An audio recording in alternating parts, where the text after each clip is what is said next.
Robert, let's have Charles Marino join us right now, former advisor for the Department of Homeland Security. When it comes to this feud, if we can call it a feud, maybe there's a better word for it, between the Texas governor and New York City mayor, are we any closer to finding a solution to this immigration crisis problem?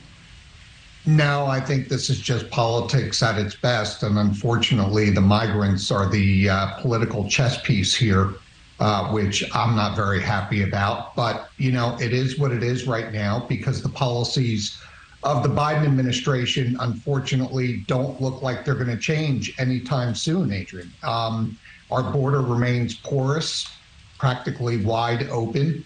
Our immigration laws are not being enforced. And as a result, we have no deterrence to prevent people from wanting to make that trip here to the United States, and no structure, which is leading to the humanitarian crisis and national security risks that we see. A lot of people, when they heard about this, I mean, clearly it sounds crazy or staggering that a governor in a state would actually have people get on buses voluntarily, but still like make an effort to ship them, bus them to other states. But this has been happening with Catholic charities and other organizations for quite some time.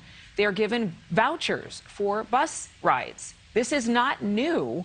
And I think, I mean, do we have any idea of how many immigrants are actually being bused to sanctuary cities across the U.S.?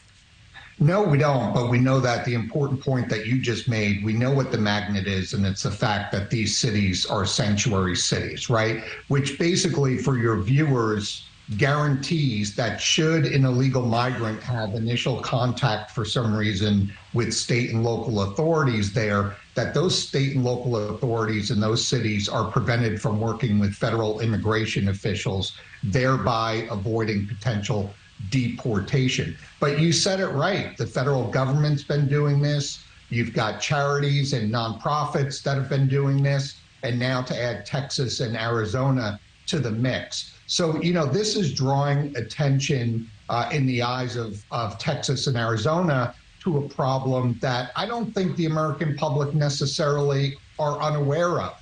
I think the American public are astute and they know what's going on at the southwest border.